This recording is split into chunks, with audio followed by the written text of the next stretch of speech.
नमस्कार, मेरा नाम है अमित भारद्वाज और मैं आज आपके साथ बात करने आया हूँ आपके करियर को लेकर। ये जो लॉकडाउन का पीरियड है, इसका आप लाभ कैसे उठा सकते हैं। डर है, अनिश्चितताएं हैं, सब कुछ है, पर सबके साथ तो सही समय है जहाँ पे हम ऑप्शन को लेके चल सकते हैं, हम सोच सकते हैं अपने करियर के बारे में। तो आज बात करेंगे कि आप करियर का चुनाव कैसे करें, वो कौन सा फील्ड है जिसको आपको अपनाना चाहिए। ये जो लॉकडाउन का पीरियड है अभी चल रहा है, एक फेज आएगा, खत्म हो जाएगा, फिर उस समय आपके पास टाइम नहीं होगा, हमारे पास टाइम नहीं होगा कि हम फिर उस समय सोचें कि क्या करना चाहिए। बहुत अच्छा समय है जहाँ पे अपने बारे में सोच सकते हैं, अपने लाइफ के बारे में सोच सकते हैं, अपने करियर के बारे में सोच सकते हैं। करियर के बारे में जब हम डिस्कस करते हैं, जब हम बताते हैं कि करियर कैसा होना चाहिए, उसके कुछ पॉइंट्स मैंने सोचे हैं। अगर उसके ऊपर फोकस किया जाए तो शायद आपको न कहीं हेल्प मिलेगा, आपको सोचने में कि आखिर आपका करियर कैसा होना चाहिए। सबसे इंपॉर्टेंट है इन डेप्थ थिंकिंग। पहला point, in depth thinking of your interest. जितनी गहराइयों में जा सकते, जितनी गहराइयों से सोच सकते हैं, अपने इंटरेस्ट के बारे में सोचना शुरू कीजिए, क्योंकि ये समय है, ये वापस आपको नहीं मिलने वाला है। क्योंकि इंटरेस्ट, मेरे हिसाब से इंटरेस्ट है बहुत अच्छी चीज, लेकिन है बहुत खतरनाक चीज। इंटरेस्ट की कोई गारंटी नहीं होती। कुछ सालों पहले मुझे लूडो खेलने का बहुत शौक था। मैं कैरम बोर्ड बहुत अच्छे से खेलता था। मैं क्रिकेट में चैंपियन था। लेकिन आज ये सब नहीं हो रहा है, क्योंकि वो इंटरेस्ट अब इंटरेस्ट नहीं रहा। तो क्या हमें अपने करियर का चुनाव इंटरेस्ट के आधार पर करना चाहिए? नहीं, पूरी तरह बिल्कुल नहीं। तो क्या करना चाहिए? हमें इंटरेस्ट के बारे में सोचना है कि ये इंटरेस्ट जो मेरे अंदर जो मेरा इंटरेस्ट है, उस इंटरेस्ट में कितनी गहराइयां हैं, कितना डेप्थ है, हमें उसके बारे में सोचना है। तो पहला जो पॉइंट है मेरा, वो है in depth thinking of your interest, जिससे कि उस इंटरेस्ट को हम पैशन में कन्वर्ट कर पाए। महेंद्र सिंह धोनी एक बहुत अच्छा एग्जाम्पल है।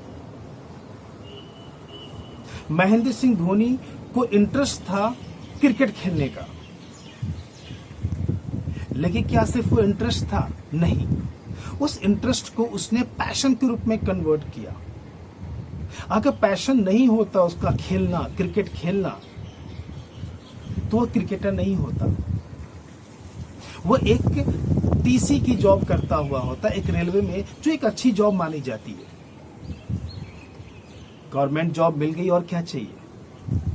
अगर इस थिंकिंग में होते तो आज एक अच्छे क्रिकेटर नहीं बनते। मतलब एक जॉब इंटरेस्ट तो था ही नहीं, और क्रिकेट भी इंटरेस्ट नहीं था। क्रिकेट एक पैशन था, और वो पैशन की वजह से उन्होंने प्रैक्टिस किया। पहले इंटरेस्ट आया, इंटरेस्ट को कन्वर्ट किया पैशन में, पैशन की वजह से उन्होंने प्रैक्टिसिंग जारी रखी, और प्रैक्टिस करते करते करते टैलेंट गेन किया। और जब टैलेंट आ गया तो उनको चारों तरफ कोई कंपटीशन नहीं दिखा। और जो कंपटीशन नहीं होता है तो वो एकमात्र राजा कहलाता है। एक डिमांड क्रिएट करता है, मतलब कि सबसे पहले जब हम डेप्थ थिंकिंग की बात कर रहे हैं तो हमें अपने इंटरेस्ट के बारे में सोचना है कि मेरा इंटरेस्ट किधर है, किस किस तरफ इंटरेस्ट है। जस्ट उसकी लिस्टिंग कीजिए। उसकी लिस्टिंग करने के बाद फिर देखिए, उसकी प्रायोरिटी फिक्स कीजिए कि सबसे ज्यादा इंटरेस्ट मेरा किस में जा रहा है। इंटरेस्ट की लिस्टिंग की बात मैं कर रहा हूं। लिस्टिंग जब होगा तो आपके पास कुछ शॉर्ट लिस्टेड इंटरेस्ट आएगा।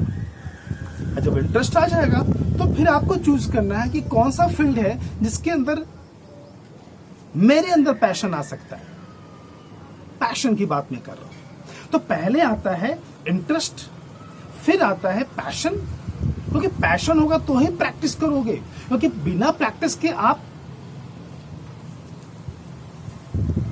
टैलेंटेड नहीं बन सकते हैं। दूसरा पॉइंट कि आपको जल्दबाजी नहीं करनी है करियर के चुनाव में। ऐसे फटाफट डिसीजन नहीं लेना है कि मुझे ये कर लेना है, वो कर लेना है। अगर आपका फ्रेंड कॉमर्स माइंड है का है, अगर वो कॉमर्स माइंडेड है, तो मतलब ये नहीं कि आप भी कॉमर्स माइंडेड हो सकता है कि आपके पास क्रिएटिविटी हो, एक अच्छी क्रिएटिविटी हो। आपके लिए क्रिएटिव वर्ल्ड इंतजार कर रहा है, आपको उस डायरेक्शन में जाना है, लेकिन आपने सोचा नहीं समझा नहीं, आपने फटाफट डिसीजन लिया, एक फेक कंपटीशन का पार्ट बन गए, एक फेक रेस का पार्ट बन गए और चले गए उसमें जहां पे आपको नहीं जाना चाहिए था। आपका स्ट्रेंथ, आपका जो स्ट्रेंथ था, पहला पॉइंट याद कीजिए, इन डेप्थ जो थिंकिंग की बात मैंने किया था, आपका जो इंटरेस्ट था उस इंटरेस्ट तरफ नहीं गए, आप किसी और के इंटरेस्ट के तरफ चले गए। मतलब आप उस डायरेक्शन में नहीं गए जिस डायरेक्शन में जाना चाहिए था, आपको सक्सेस नहीं मिलेगा। तो आपको वो करना है जो आपके लिए बना है। आपको इन डेप्थ सोचना है, आपको सोचना है कि आपको आखिर करना क्या है, आपका इंटरेस्ट किस में, कब आपका इंटरेस्ट पैशन में कन्वर्ट हो सकता है कि नहीं हो सकता है। क्या आप एक अपने अनुसार बनाए प्लेटफॉर्म पर नहीं चल सकते हैं। आपको सोचना है कि आपको क्या करना है। जल्दबाजी नहीं दिखानी है कि आपको दूसरे के दूसरे के दिए गए पाथ पे नहीं जाना है, दूसरे को फॉलो नहीं करना है।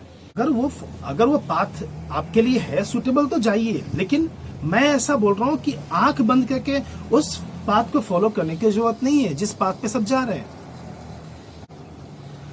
तीसरा पॉइंट है pre struggle and post struggle. Pre struggle फायदेमंद है या पोस्ट स्ट्रगल फायदेमंद है? एक एग्जांपल दे रहा हूं। मुझे एमबीए करना है, तो मुझे एमबीए करना है तो मैं किसी भी कॉलेज में एडमिशन ले लूं, किसी भी कॉलेज में एडमिशन ले लूंगा, पता नहीं उसका रैंक क्या है उस कॉलेज का। एमबीए करने के बाद मेरा स्ट्रगल चालू होगा, पता नहीं कितने साल, तब जाके अच्छी जॉब लग सकती है। नहीं लगेगी जॉब तो फिर फील्ड चेंज, इसको बोलते हैं पोस्ट स्ट्रगल। मतलब एमबीए में एडमिशन लेने में जल्दबाजी कर दी। मैंने एमबीए में एडमिशन ले लिया, ये नहीं देखा कि वो कॉलेज किस रैंक का है, वो कॉलेज का क्या पोजीशन है, और मैंने एडमिशन ले लिया। और एडमिशन लेने के बाद, कोर्स कंप्लीट करने के बाद मैंने स्ट्रगल करना शुरू कर दिया। This is post struggle. ये डेंजरस हो सकता है, ये डेंजरस है, ये बहुत रिस्की है। क्योंकि अगर आप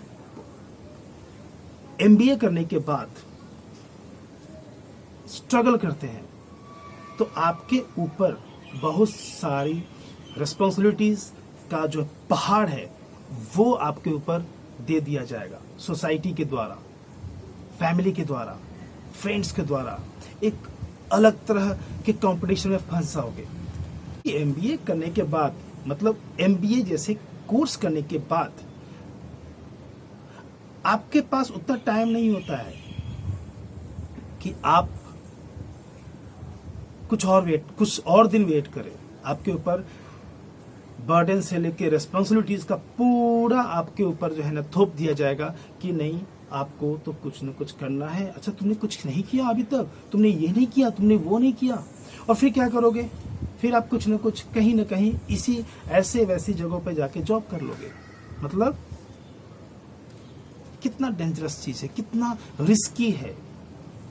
आपके लाइफ में कितना बड़ा रिस्की एलिमेंट जुड़ जाएगा। ये post struggle is too dangerous. अब प्री स्ट्रगल क्या होता है? प्री स्ट्रगल ये होता है जहां आपके पास अपार संभावना है, अपार टाइम है, बहुत सारे आपको टाइम दिया जाएगा, जैसे कि फैमिली टाइम देगी, सोसाइटी टाइम देगी। एमबीए कॉलेज में एडमिशन लेने के पहले हम सोचेंगे कि मुझे कम से कम टॉप 5 या टॉप 10 कॉलेज में जाना है, उसकी तैयारी शुरू करेंगे। उसकी तैयारी में हमें 1-2 साल लगेगा तो लगेगा। यह भी एक स्ट्रगल है। This is called pre struggle. और प्री स्ट्रगलिंग क्या होता है? वो बहुत ही सुखदायी होता है। कोई भी ये बोल रहा है अच्छा वो एमबीए की तैयारी कर रहा है, वो एमबीए की तैयारी कर रहा है, पूरा आपको टाइम मिलता है इसकी तैयारी करने का। और जब एक बार में आपने एक अच्छे रैंक कॉलेज में एडमिशन ले लिया तो आपका स्ट्रगल का दौर खत्म हो गया। चौथा पॉइंट है be confirm. What is your address to reach your destination?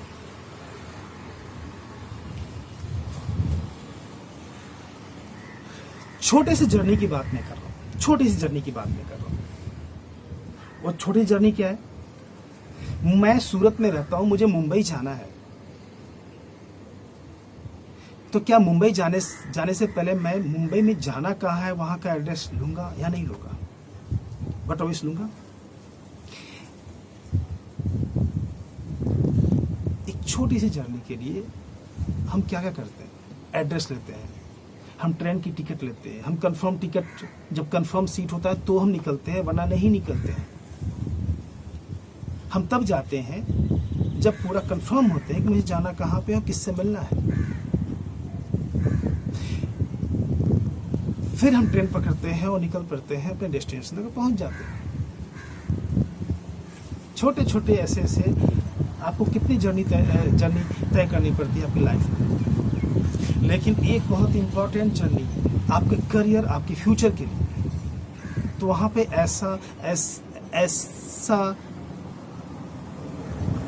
ऐसी तैयारी क्यों नहीं करते? वहां पे ऐसी तैयारियां क्यों नहीं है? वहां पे हम क्यों नहीं सोचते कि मैं जो इस लाइफ का जो जर्नी जो स्टार्ट करने वाला हूं उसका डेस्टिनेशन कहां पे है, उसका फुल एड्रेस बिना लिए हम क्यों चल पड़ते हैं? अपने करियर के लिए बहुत इंपॉर्टेंट है कि मैं जिस मुकाम पे जाने वाला हूं, जो मेरा डेस्टिनेशन है, उसका एड्रेस क्या है। उस एड्रेस को बिना लिए हम अगर निकल पड़ते हैं तो वो सिवाय हताश के हमें कुछ नहीं मिलने वाला होता है। ये तो बात वही हो गई, हमें मुंबई जाना है, हम यहाँ से ट्रेन पकड़ते हैं और जाके बोरीवली स्टेशन पे पहुंचते हैं तो हमें एहसास होता है कि बोरीवली आ गए, लगभग मुंबई आ गए, मुंबई के बॉर्डर पे आ गए। अब हम मुंबई जाना कहाँ पे है? अब एड्रेस, फोन लगाते हैं किसी को और एड्रेस पूछते हैं। अगर हमें एड्रेस नहीं मिला तो फिर वापस हम लौट आते हैं। वहां तो चलेगा, लेकिन आपके लाइफ में ये चीज नहीं चलेगा। ये बहुत ही कष्टदायक होगा, ये बहुत ही डेंजरस होगा आपके लिए अगर आपने ऐसा किया।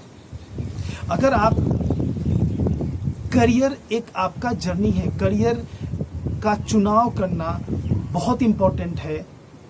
आपने करियर को चुना, उसके डेस्टिनेशन चुना कि ये मुझे कहाँ पे लेके जाने वाला है, किस डायरेक्शन में लेके जाने वाला है, और जब हम पहुंचेंगे वहां पे तो वहां पे हमें क्या मिलने वाला है। तो बिना कंफर्म किए हुए एड्रेस आपको नहीं चलना चाहिए अपने इस करियर के जर्नी में।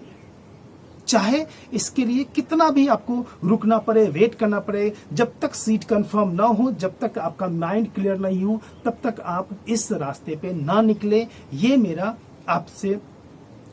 आपको सुझाव होगा। नहीं तो सिर्फ और सिर्फ हताशा मिलेगा। मैं इसी प्री स्ट्रगल की बात कर रहा हूं। सीट कंफर्म नहीं हो रहा है, वापस में टिकट लेंगे, नहीं हो मिल रहा है, वापस लेंगे। बहुत ही भीड़ है उस रास्ते पे, बहुत ही कंपटीशन है, उस ट्रेन में काफी भीड़ है।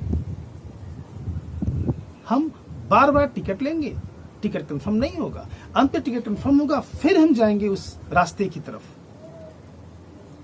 जब कंफर्म सीट मिल गया, जब रास्ते पे निकल गए, तो 100% हम उस एड्रेस से पहुंचने वाले हैं।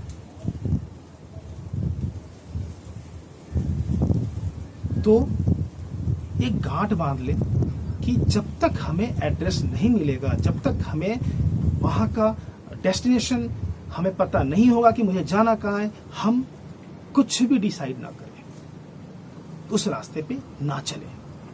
और 5वां पॉइंट है कि कोई भी क्वेश्चन आपके माइंड में नहीं होना चाहिए, कोई भी क्वेश्चन मार्क नहीं होना चाहिए आपके माइंड में। नहीं तो जो प्रोसेस जो अपनाएंगे अपने करियर को लेके, उसमें वो बहुत ही आपको डिस्टर्ब करेगा। जैसे कि आपने कोई करियर चुन लिया बिना सोचे समझे और चल दिए। 3 साल की जर्नी है, कुछ भी BBA, BCom, BSc कुछ भी आपने ले लिया। 3 साल की जर्नी है, आपने स्टार्ट कर दिया। देख के दिखावे में आके, किसी और को देख के आपने रास्ता चुन लिया, चल दिए। कुछ दूर चलने के बाद, 6-7 महीने चलने के बाद आपको एहसास होता है कि ये तो रास्ता मेरे लिए था ही नहीं। फिर आप रुकते हैं और अपने आप से क्वेश्चन करते हैं कि आप आखिर ऐसा क्यों किया, ये तो मेरा फील्ड ही नहीं है, मेरा तो मन ही नहीं लग रहा इसमें। लेकिन चूंकि आपका एक खुद का डिसीजन था, तो आप पीछे नहीं जा सकते, अपने पेरेंट्स से बात नहीं कर सकते, सोसाइटी में बात नहीं कर सकते। ये आपका खुद का डिसीजन था, तो फिर क्या करेंगे? आप किसी भी तरीके से, कैसे भी आप उस जर्नी को पूरा करने की कोशिश करेंगे। पूरा करने की कोशिश में आपके माइंड में तमाम क्वेश्चंस आने शुरू हो जाएंगे। बहुत सारे प्रश्न होंगे। मेरा ये फील्ड कैसा होगा? ये कोर्स करने के बाद मुझे क्या अच्छी अपॉर्चुनिटी मिलेगी? क्या मुझे अच्छी जॉब मिलेगी? क्या मैं कुछ कर पाऊंगा? तमाम ऐसे क्वेश्चंस आपके माइंड में आएंगे। तो आपका माइंड 100% ही काम कर सकता है, आपका ब्रेन 100% ही काम कर सकता है।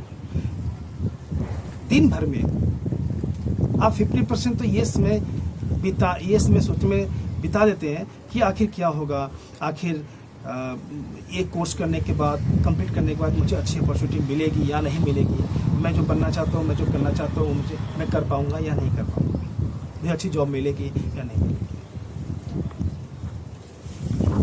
और रेस्ट 50% प्रेशर में आके, चूंकि आपने खुद की डिसीजन से एडमिशन लिया था, तो आप 50% मानोगे अपने ब्रेन की, अपने माइंड की बात, और आप मेहनत करोगे जिस फील्ड में आपने एडमिशन लिया था, आप उसको किसी तरह 50% उस अपने माइंड का 50% लगा के आप उस कोर्स को पूरा करोगे। 1 साल, 2 साल, 3 साल कोर्स करने के बाद 3 साल में आपने कितना परसेंट अपने इस कोर्स को दिया? सिर्फ 50%। आपको देना चाहिए था 100%, आपने दिया 50%। क्यों दिया 50%? क्योंकि एक तो आपके इंटरेस्ट का फील्ड नहीं था, दूसरा आपके अंदर बहुत सारी नेगेटिविटी आ गई थी कि मैं तो फंस गया, अब तो मेरे से कुछ नहीं होने वाला है। रेस्ट 50% में आपने काम किया, और 3 साल के बाद आप रिजल्ट उम्मीद क्या लगा रखे हो कि मुझे कम से कम 80-90% रिजल्ट आना चाहिए। क्या आएगा? नहीं आएगा। आपने दिया है इस फील्ड को 50%, तो आपको 50%, मैक्सिमम 50% आपको रिजल्ट आ सकता है। 50% रिजल्ट लेके आप क्या करेंगे इस फील्ड में, जो न कि आपके इंटरेस्ट का फील्ड है, नहीं आपने इसके अंदर कोई एक्स्ट्रा टैलेंट गेन किया, ये तो आपने ऐसे ही कर दिया। जो आपको करना चाहिए था वो आपने नहीं किया, जो आपको नहीं करना चाहिए था वो आपने किया।